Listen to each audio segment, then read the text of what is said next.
Ever thought you're sometimes going through the motions? Gary and I have both been there, and that's why we created the East-West Coaching Podcast. Welcome to Anna and Gary's East-West Coaching. I'm Anna, and joining me is Gary. We are here to chat about life, love, and everything in between. Whether you're feeling stuck, frustrated, or just looking for a little more spark in your life, we got you covered. Let's dive in. Today we're talking about the drama triangle, which I think is a great name. It could be the name of a play, couldn't it? The drama triangle. But like the Bermuda Triangle. Yeah. Everybody gets sucked into the drama triangle, never to be seen again. You said that you'd come across this before, but yeah, you weren't sure about it. Is that right? Or Yeah, I know a little.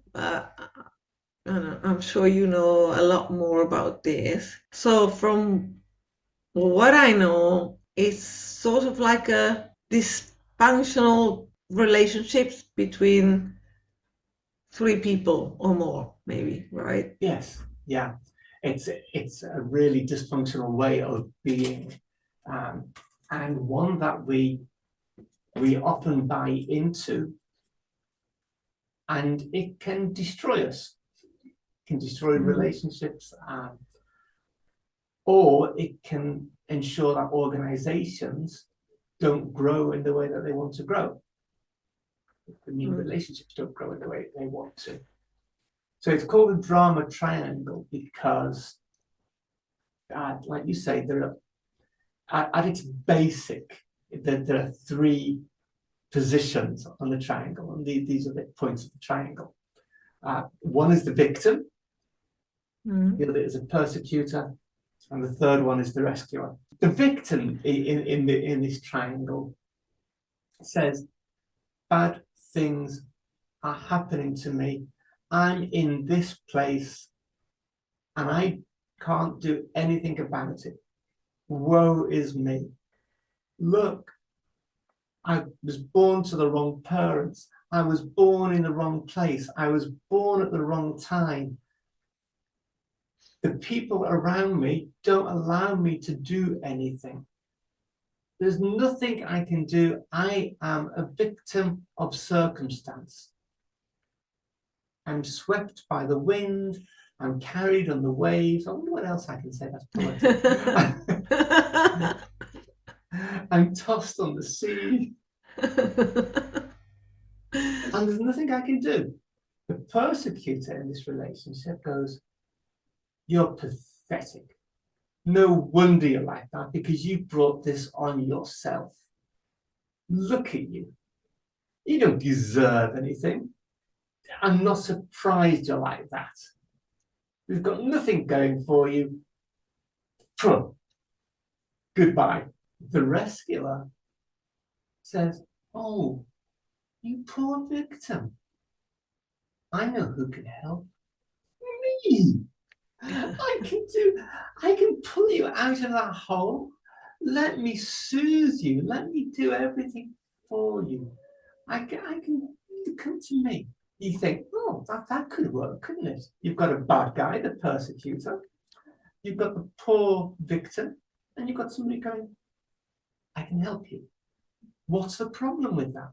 Well, the problem is the rescuer gets to a point where they go, this is exhausting. I keep on helping this person, and the person's not getting any better. And I keep pouring more and more energy into them, and I can't do anything for myself anymore. I'm losing my life because I'm constantly helping. And the persecutor gets angrier and angrier with the situation, and they're blaming, and they're furious about what's going on. And the victim is getting dragged down further and further because they're feeling more helpless. They go, oh yeah, I can't survive without you. And so nothing I can help me more. look at that terrible person there. They're no good, aren't they? And so the triangle continues, and nobody changes anything. Mm. And in fact, what can happen is that these three people, these 3 points, can change. So the rescuer says to the victim, I've been helping you for years and years. It goes on and on. Why don't you do something for yourself, for goodness sake? And so the rescuer's become the persecutor. Ah. And the victim goes, see, everybody's against me. And they go further into this place of victimhood. Or the victim says to the rescuer, that person, they're really bad. This is terrible, isn't it? What can we do? And so they get together and go, let's fight against them, because that person is the cause of all the problems. And so together they've become a persecutor. And now the persecutor's become a victim. Because the persecutor goes, look at all these people, they're all against me. Well, now the tables have turned. So I've seen where this happens. So let's say you have a child, and the child says, can't do my homework. This is awful. I've got too much work to do and I can't do it. And parent number 1 goes, just organize yourself. You're always like this. Just get on with it. I can't be dealing with this. And parent number 2 says, come on, I'll do the homework for you. We can do it together, can't we? You don't have a conflict between all 3. The child looks at parent number 1 and says, you're always getting at me. Parent number 2 is rescuing the child. And there's conflict between the 2 parents, because parent number 1 can say to parent number 2, what are you doing that for? I've told them that they should be doing it by themselves, and you're going there helping them. So now the rescuer has become a victim. The child says to parent number 1, oh, that's terrible. Come here, parent number 2. I'll look after you. We're together in an alliance here, aren't we? Parent number 1's a bad parent. So the victim's become a rescuer. Mm-hmm. You can get this when parents are separated, and you see one that you hear about the child playing one parent off against another, but what they're involved they're involved in this triangle. Bad parent, good parent. It's problematic. And if you don't know what's going on, you just get caught in this game. And when I first came across it in a book called The Games People Play. Oh, yeah, yeah. Oh, Really famous book, I think maybe from the 60s. In fact, there was a song that was created. They go, the games people play now, every night and every day now, never saying what they mean now, never meaning what they say. Yeah.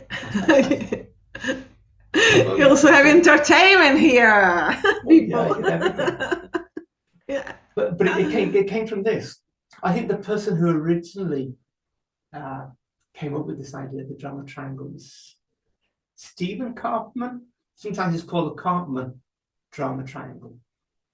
And he said the way to cope with this is notice what's happening. And the more you see what's happening, the more control you have. And that kind of sounds reasonable, because you and I often talk about the first thing you do in anything is notice. Mm-hmm. Notice what's happening, because unless you notice what's happening, there's nothing you can do. Mm-hmm. But it's been shown that noticing isn't enough, because you don't know how to get out of it, because you don't understand the dynamics. You see it, you recognize the position you're in, but then what? What do you do about being a rescuer? And I have to say, this rescuer dynamic is one that I was caught in for a long time in a lot of my relationships. I was always the person who rescued. High five. Because it feels good. If I can see when a person is in a bad place and I go and help them, look at me. Look how good I am. I can feel good about myself. And that's okay to a point. If somebody is really struggling, for example, if somebody's trapped in a house and the house is on fire, you need a firefighting officer to come and rescue you. It's no good saying, help yourself. And so at those points in life, when life is in danger, obviously you need someone to come and rescue you. Mm. But I have to say, mostly when I was rescuing people, nobody's life was in danger. Mm. There was a victim and I rescued. And that meant as well, that gave me some kind of position of power. Maybe over the victim, because I could be the superhero, I could be the savior, but it also meant that I could point the finger at the persecutor. I could say to the persecutor, I'm not like you. You're a bad person. Look at me, I'm a good person. Because life isn't like that. Life isn't black and white. I'm not totally good, and nobody's totally bad. But while I'm pointing the finger, it means that I don't have to acknowledge my shadow side, the things that I'm not happy with, the things that I do wrong, the things where I have been persecuted. So that's the payoff for the person who is rescuing. The person who's a persecutor, they don't have to be empathetic. They don't have to show any compassion. They can cut off all their emotions and they can point the finger and they can be in a position of power. They can look at the whole world and go, the whole world is going to hell in a handcart. It's nothing to do with me. They have to get that together. And so emotionally, they can cut themselves off. It protects them. It's a really protective space to be. And the victim gets the payoff is that nothing's my fault. I don't have to look at myself. I don't have to do anything because everything is against me. Not my fault. It's all your fault. So everybody's in a position where a defensive position, because they don't have to look at themselves in any way. I was also reflecting when you were saying, all the things that a victim could say or a perpetrator, perpetrator. And it was like, that's interesting. Because it sounds like also some voices that we have in our head at times, right? Say some more. Say some more. Well, there's the victim, like, oh God, everything is going wrong in my life. What's going on? Why does this happen to me? Why the world is so beep beep beep and all this. And then there's the perpetrator, right? They say, oh God, look at you. You're not able to do anything. You're a failure. You're right. All this. Yeah. The rescuer is a bit harder, but I think the rescuer, more than a voice, can be in a behavior. So, like, I'm numbing out, I'm distracting myself, I'm not to think about things. Yeah, I think that the idea of the voices in our heads, they're often there because, from childhood, there are particular voices we're hearing. Mm-hmm. And we replay them. And this is something that transactional analysis. Yes, I read that book. Yeah, nice. Very interesting. Very interesting. I understood a lot about my relationships when I was growing up, like in the family. Yeah. And so we kind of replay those. I think in the transactional analysis books, they talk about tapes, which is, maybe some people today won't remember tapes, but it's the recording, the MP3 player that plays those exact voices. And sometimes we hear it in our heads, and sometimes when we say something, Oh, that sounded just like my mum. That sounded just like my dad. My dad would say that. And it's completely unfiltered, but it's there. Yeah. And also the other thing that I really loved that helped me to see a lot of me was what was going on inside, because I had a very difficult relationship with my father, right? As he says in the book, sometimes you go back to being that child. So when you're triggered, you go back into the position you had at the time, right? Oh, yeah, absolutely. Yeah, so it's like that's why sometimes, or many times, as adults, we feel like when someone is, let's say, disagreeing with us or giving us some feedback, we feel like little kids, like going back to, being, humiliated or whatever. It's like we're making the thing bigger than what it is because it comes from the past as well. Yeah. That was so interesting to find out that you can be in different positions at different time, right? You can be, well, that's another thing about it. Like you can be the adult self. You can go back into the child self. And I was going to ask you, do you recognize yourself in any of those three positions? Yes, about when I was growing up, I could say one parent was the perpetrator, right? The other parent was the rescuer, and sometimes we as children were, like the victims, right? Just because we were little and whatever. And then it would happen that, maybe like the perpetrator parent was really nasty or whatever, and then us or me, I remember me, I would want to, rescue the my mom. Let's say it was my mom, right? I wanted to rescue her and stay close to her and try to lift her up or whatever. There were some dynamics there. When I read that book and it was talking about the child position, you go back into being the child, right? Because I could never understand, like at 50 years old of age, now I'm 54. At 50 years old of age, I like when I used to argue with my dad, I swear he was the only person in the whole world who would make my blood boil, like really boil. And I couldn't understand. I was all shaken up and was the only person who had that effect on me in my life. And thanks to that book, I understood why. So I was going back to there, like feeling powerless, feeling misunderstood, all that stuff. That helped me heal a lot. That's really important because there are certain tones of voice that will just trigger moments, and suddenly we're transported back to 50 years ago or 40 years ago, whatever it was. And suddenly we have those same feelings as an adult that we did, like you say, when we were a child. And the person you're talking to, maybe nothing like your father or your mother or your sister or whoever it was, but you feel like and you react as if they were. Yeah. Of course, they're completely different people.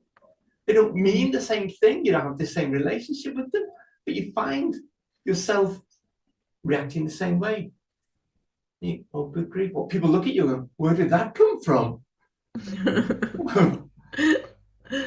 Well, it became because you reminded me of my dad. Yes.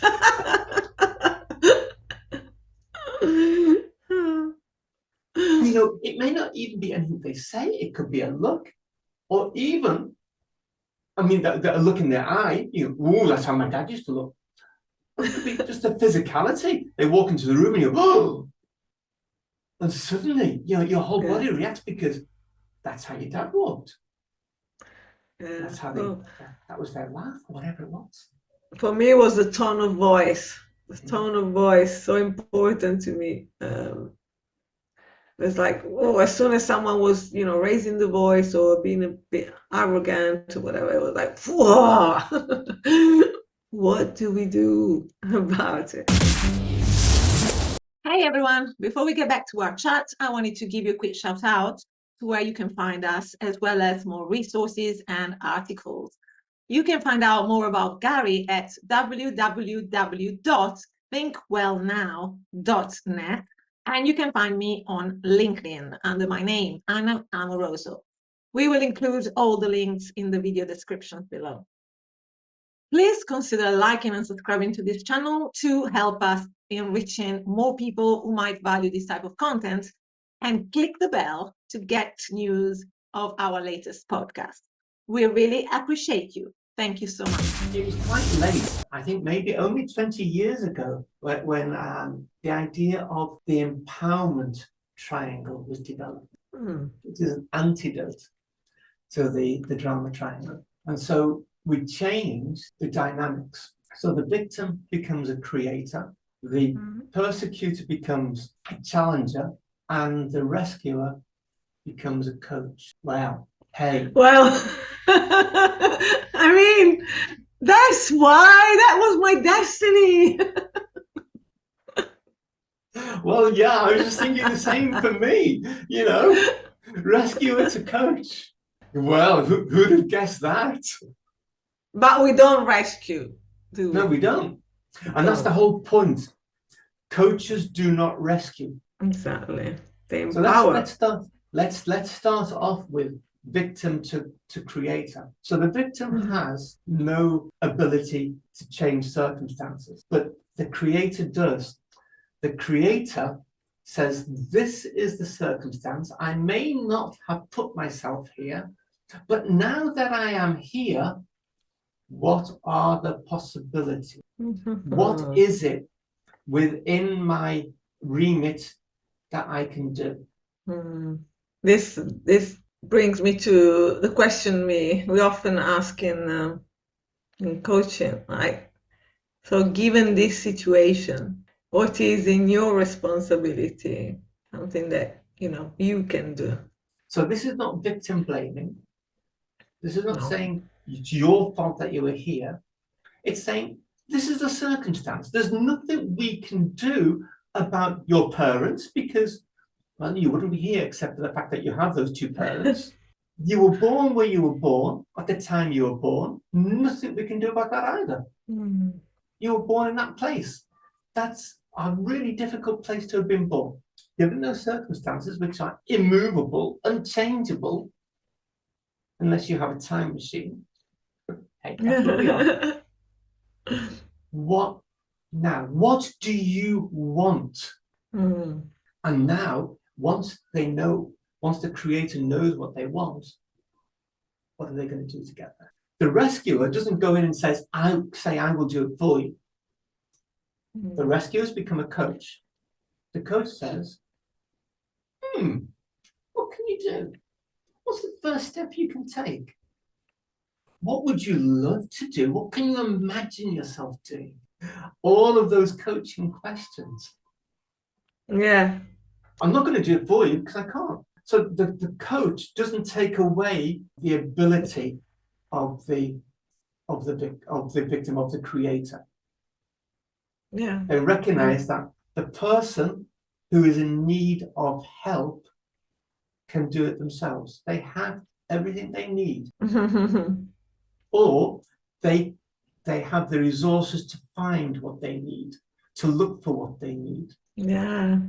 So with the child who says, I've got too much work to do, mum doesn't go and say, oh, let me do it with you. She says, okay, what are you going to do first? What is it you don't know? Okay, what do you need to find out? Where can you go for it? How are you going to divide your time up? Yeah. So you have the coach there. Now the persecutor is no longer blaming. The persecutor is not pointing the finger anymore. The persecutor is saying, okay, yeah, you've got some difficulties there. What are you going to do about it? It's not saying it's your fault, not blaming like that. Yeah, you've got all these things to do. What's going to change for you? So in an organization, with the drama triangle, you might have one worker saying, I'm snowed under with work. Another worker saying, oh, I'll come and do it for you. I'll take on your work so that you can get through it. and the boss saying, just get it done. You know, look at you. You're just so lazy. So the person who's snowed under says, I've got to find a way through this. Maybe I need to say no to some things. The co-worker doesn't say, I'm going to do the work for you, because they can't do that, because they'd be taking on too much themselves. But they might say, what are the resources that you need? What would help you? So they ask the questions to help guide the person through. Mm-hmm. The manager, the supervisor, doesn't blame. The supervisor is clearly stating, this is what we need to do. We have these deadlines to meet. What are you going to do about it? He's not saying you're lazy, not blaming you, not saying anything like that. Just being very clear on expectation. Mm-hmm. It's the challenge. These are the challenges we have in this organization. These things have to be done. It's not their job to coach. Right. But the person, the creator, the person who used to be the victim, can say, whoa, you've given me all of these things to do. What do you want me to do first? So they take on some autonomy. They take on responsibility to talk to the supervisor and say, what is the priority here? Because if they're not talking to the supervisor, well, they are taking the role of the victim. So they have to go, might be difficult because they might remind me of my dad. Oh, yeah. I'm still going to have that difficult conversation with them. It might feel quite scary telling my boss I can't do it or I need more time, but they have a responsibility to do that. Mm-hmm. And so now we have a creative force together with all three of those people. Right. Yeah. Very, yeah, empowering. It's very beautiful. It sounds a lot like coaching. Each person takes on their own responsibility for their own behavior and their own actions. And in that way, everything recalibrates. Because if everyone is taking responsibility, the picture is clearer, and then each person will feel more empowered, especially the victim, I would say, right? The victim and also the nurturer, because for the nurturer, did you say, was it the nurturer? No, the rescuer, it must be tiring to always rescue people, right? Yeah. The rescuer eventually becomes bitter. Mm. Mm. And, Yeah, why do I have to, always give? Why do I always have to save people? Why am I always so nice and no one recognizes? Why doesn't anybody do that to me? And then becomes sort of like a victim also. Oh, absolutely, totally. Yeah. And the victim said, well, I never asked you to help me. Whose fault is that? It's your fault. So I was thinking, does this model work in every circumstance? And so I thought, let me think of a worst case scenario. And I thought about a couple. One was political and one was very personal. So what about somebody who is caught in an abuse at a home? So you could say, come on, the person who is being abused in the home, surely they're a victim. And so, in a sense, they are. Yeah, it's not their fault if somebody's being physically abusive. So again, this is not about fault. And obviously, there's a massive power dynamic, and I'm not getting away from that. You can never separate power from how somebody feels. And absolutely, somebody may be scared witless to take any action at all. So this is not about victim blaming. It cannot be about victim blaming, otherwise we become the persecutor. So what happens in that circumstance? The friend who is the rescuer, what's their job? Well, maybe first and foremost is just to be there and to listen and to hear what's going on and to believe. It may be to ask, what do you want? So then that's becoming a coach. So not telling the victim, you've got to leave. You must do this, you must do that. That's rescuing, unless the person is in immediate danger. But it's to give agency to the person who is being victimized. Say, what is it that you want? If they say, I want to leave, then the coach can say, here are the alternatives. What are you going to do now?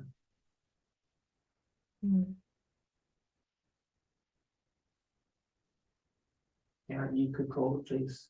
There's a home here that you can go to, whatever it is. That's not rescuing. Again, that's playing a part of the coach and still giving a person the opportunity to do something for themselves. Telling the person what to do is not. That's a form of rescue. Often, people who are in that situation, for all sorts of reasons, because they've been sometimes literally beaten down.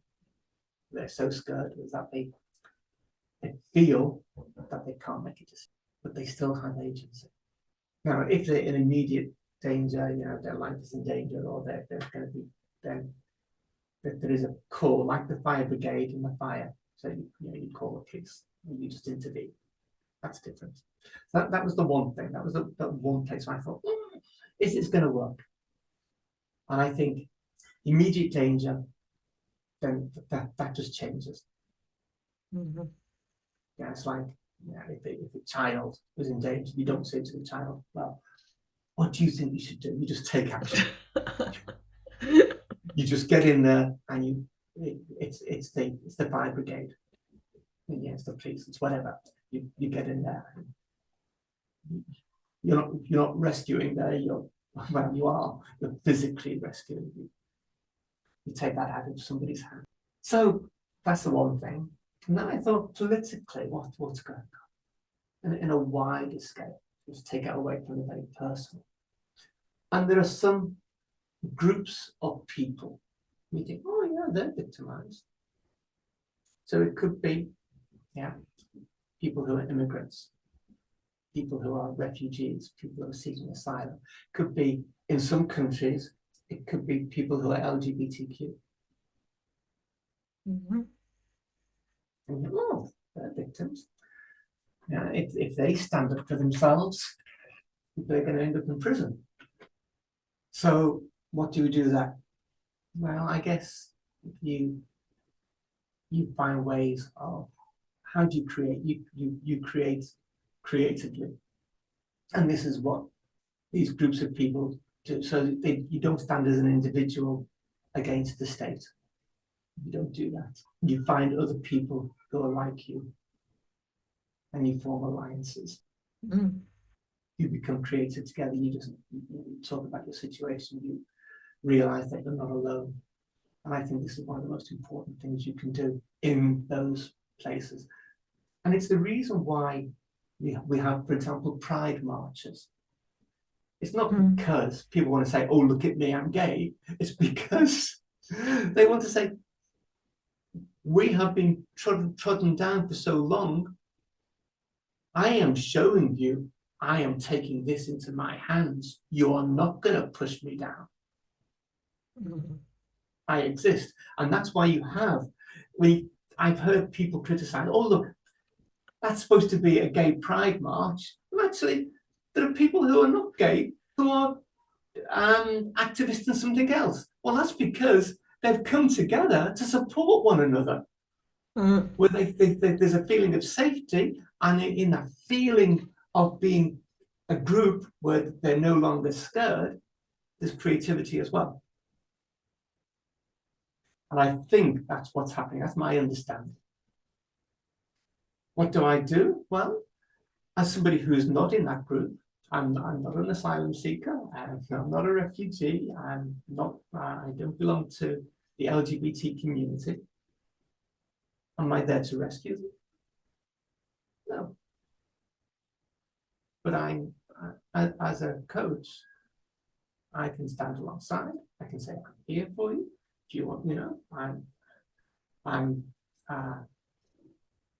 but there's nothing I can do for you, but recognize that I am with you. But yeah, and I think I am proud to say I stand alongside these groups of people who are persecuted for whatever reason. And I think by doing that, I'm not rescuing them, but I say, I'm here. They can come to me, for coaching, they can come to me to talk, because they know that I'm a safe place for them. That's what I think. What can governments do in that place? What's their role? Well, their role is to notice where laws are pushing people down, where there is iniquity, and they can change those laws to ensure that there is equality. That's their role. Yeah, and also to listen and to try and understand their reasons. Absolutely, yeah. So so the government can say to organizations, you cannot be like that, change. So that's where the dynamics can change. Does that make sense? Yes, it did. Very good explanation. Yeah, thank you for. It was really interesting to explore all this. It wasn't as dramatic as I thought. That was just a joke.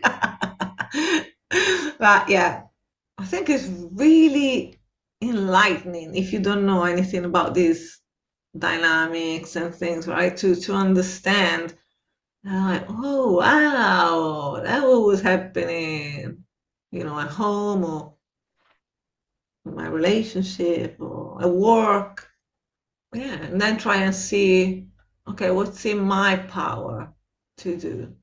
I don't know. How do I want that person to treat me if I feel such a victim? How do I want that person to treat me? And how can I let him know that or let her know that?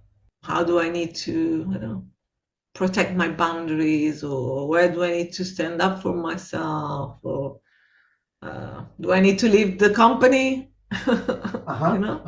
Yes, possibly.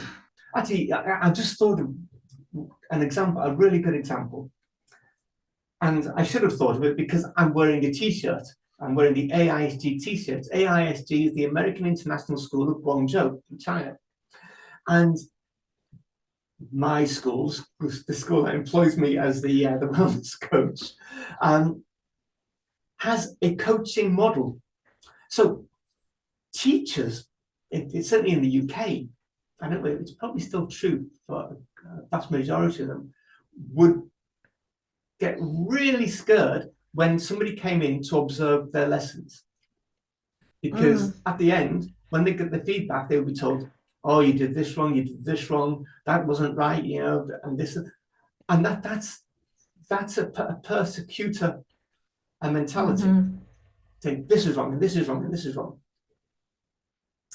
And you get teachers then go, oh, look at me, this is how it's, exaggerating a little bit, but so that they're in a defensive mode and kind of taking on the victim, the victim role.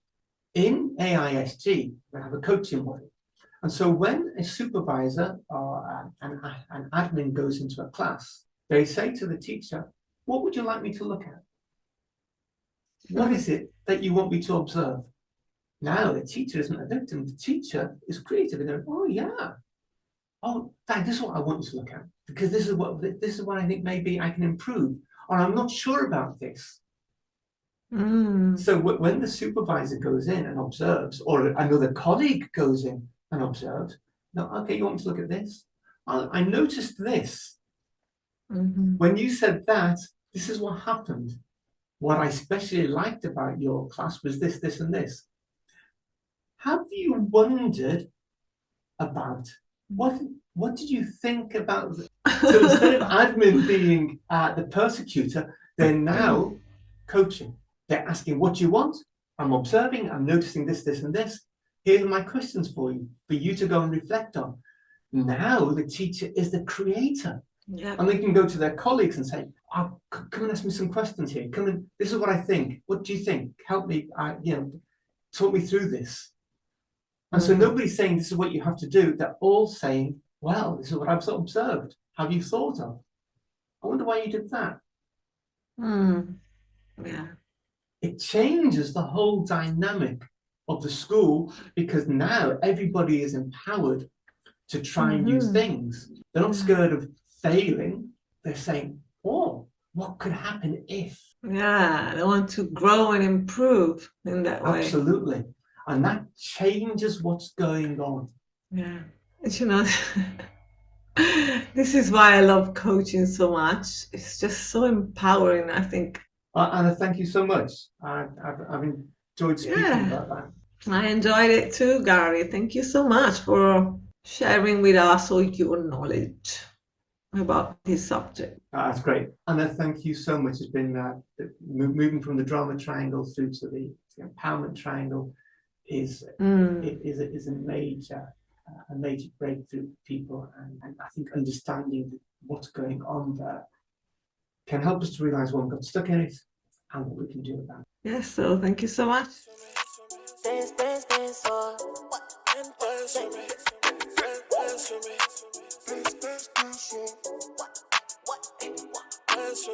Pull up, I got 5 wishes on a Friday. I know y'all different, y'all popping bottles.